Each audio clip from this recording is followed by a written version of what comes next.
Salut les amis, c'est Shuri, on se retrouve pour une nouvelle vidéo sur l'univers de Naruto. Le manga Naruto est une œuvre qui propose à ses fans un univers riche et varié, mais même avec 72 tomes à son actif et une suite, Boruto Naruto Next Generation, nombreuses sont les questions qui n'ont pas de réponse. Aujourd'hui, nous allons tenter de répondre à l'une d'entre elles. Naruto Uzumaki est le héros de la série au même nom, et si nous devions retenir qu'une seule caractéristique physique pour l'identifier, c'est ses moustaches. Mais pourquoi en a-t-il ? D'où viennent-elles ? Pourquoi en a-t-il et pas ses parents ? Pourquoi ses deux enfants en ont aussi ? Ces moustaches nous font nous poser de nombreuses questions sans en trouver de réponse dans l'œuvre originale. Pourquoi ? Vous dire que la raison de la présence de ces moustaches est à but scénaristique serait vous mentir.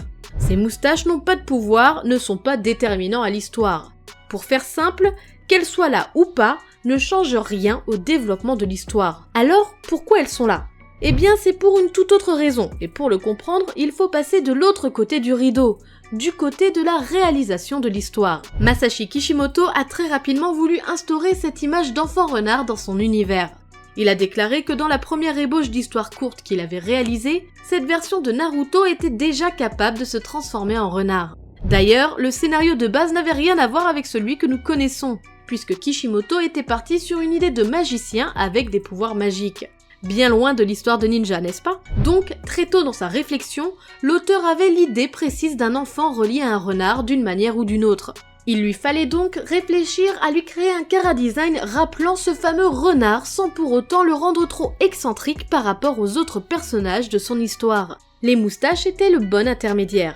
Cela permet d'identifier le personnage, il se démarque suffisamment des autres sans pour autant faire un écart avec leur propre chara-design. Oui, tout de suite, vu comme ça vend moins de rêves, n'est-ce pas ? Mais rassurez-vous, notre vidéo ne se termine pas là. Oui, car il est tout de même possible de trouver une raison logique au sein même de l'univers de Naruto.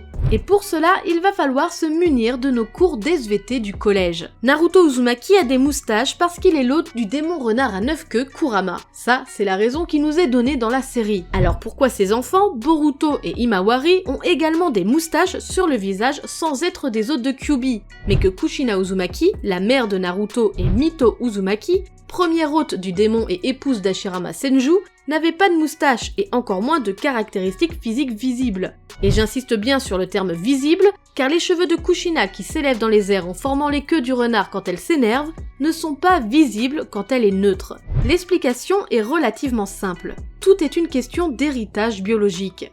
Ces 5 individus peuvent être rangés dans 2 catégories bien distinctes. Ceux qui ont hérité du démon renard sans antécédent, et ceux qui ont été engendrés par un hôte de ce même démon. Dans la première catégorie, nous y trouvons Mito et Kushina, et dans la seconde, Naruto, Boruto et Himawari. Pour vous rappeler les faits, Mito et Kushina ont toutes les deux reçu le démon renard à 9 queues à un âge relativement avancé. Mito était déjà adulte et Kushina était enfant, presque préadolescente. Toutes les deux n'avaient pas de lien familial l'une avec l'autre, mis à part le fait qu'elles étaient du même clan. De ce fait, elles n'ont pas de caractéristiques physiques visibles identifiant leur statut d'hôte.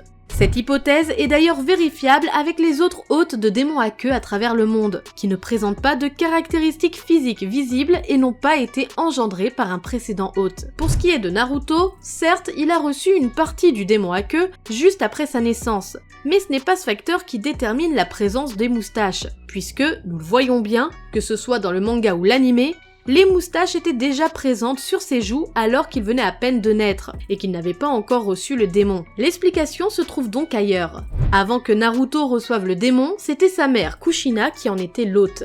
Elle a donc été l'hôte du démon tout au long de la conception et de la grossesse de son enfant. On peut donc comprendre que lors du développement, il y a eu un partage de chakras. Naruto a reçu à la fois les chakras de ses 2 parents, mais également celui de Kurama. Cette théorie est valable qu'importe le sexe de l'hôte, puisque le fœtus hérite des paramètres génétiques de ses 2 parents lors de sa conception. Cette théorie est justifiée et justifie donc la présence des moustaches chez Boruto et Himawari. Tous les deux ne sont pas les hôtes de Kyuubi, mais ont tout de même hérité des moustaches. Et on pourra même pousser la théorie plus loin, en proposant le fait qu'ils ont hérité aussi d'un faible pourcentage du chakra de Kyuubi. D'ailleurs, cette théorie est encore plus plausible du fait de l'existence des frères d'or et d'argent qui ont tous les deux du chakra de Kyuubi alors qu'ils n'ont que mangé l'intérieur de l'estomac du démon. Et là, j'en vois certains arriver dans les commentaires. Oui mais attends, ton hypothèse elle est fausse, les frères d'or et d'argent avaient déjà des moustaches avant d'être avalés par le démon. Effectivement, bien vu. De ce fait, nous pouvons définir plusieurs possibilités. Déjà, mettons-nous d'accord. C'est seulement dans la version animée que nous voyons les frères d'or et d'argent de face avant qu'ils soient avalés par Kyuubi. Dans le manga, nous ne les voyons que de dos. Donc cette information n'est réelle que dans l'animé. De ça, nous pouvons donc comprendre que soit c'est une initiative directe du studio d'animation, sans prendre en compte les antécédents des deux personnages. En gros, ils n'ont pas cherché à comprendre, ils leur ont fait la même tronche que quand on les voit pour la première fois, donc après qu'ils aient du chakra de Kyuubi. Ce qui justifie également le fait qu'ils aient une apparence très animale, même avant d'avoir son chakra. Cette hypothèse ne remet donc pas en question ma théorie, puisque, au contraire, nous sommes face à une troisième possibilité d'obtenir du chakra du démon. On pourrait même pousser la réflexion plus loin en disant que le fait qu'ils aient ingéré du chakra du démon leur donne une apparence primitive et animale, parce que cette action en elle-même est primitive et animale. Nous ne sommes pas face à un scellement. Soit ils ont réellement cette apparence-là avant d'obtenir le chakra de Kyuubi, mais cela remet en question l'existence même de ces moustaches et surtout la morale qui nous est partagée depuis le début de la série sur le destin. S'ils ont cette apparence parce qu'ils devaient recevoir ce chakra, cela voudrait dire qu'un individu naît avec la destinée de devenir un hôte. Cette hypothèse remet en question les bases même de l'histoire et même les histoires individuelles entourant les hôtes et les démons. Cela rend obsolète l'idée que certains ne sont pas aptes à supporter le chakra d'un démon. Il suffirait simplement de regarder la tronche de l'individu pour savoir qu'il est apte ou pas à recevoir le chakra. Pour ma part, j'aime à penser que le design des frères d'or et d'argent dans l'animé est tout simplement un raccourci. Les gars n'ont pas cherché à créer un autre design pour deux personnages éphémères dans l'histoire. Mais cette action remet en question toute logique dans le scénario et l'univers de la série. Ah, si seulement c'était la seule fois.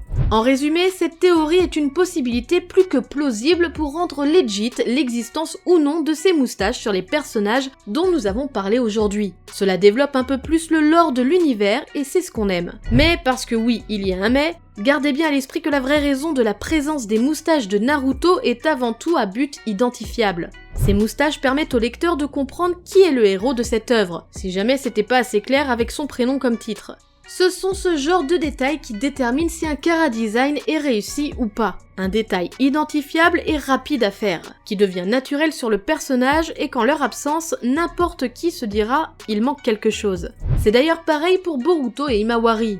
Il y a quelques années maintenant, quand leur premier chara-design avait été publié, la présence de ces moustaches, même s'ils ont une paire de moins que leur père, ont permis aux fans de les identifier comme étant les enfants de Naruto.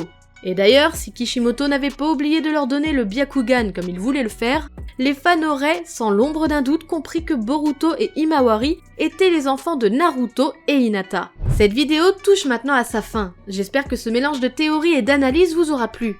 Il est intéressant de temps en temps de regarder de l'autre côté du miroir, du côté du développement et de la réflexion de l'auteur. Si vous souhaitez voir plus de vidéos dans ce genre, n'hésitez pas à commenter, liker et partager et également à vous abonner. Sur ce, moi je vous laisse, tchuss!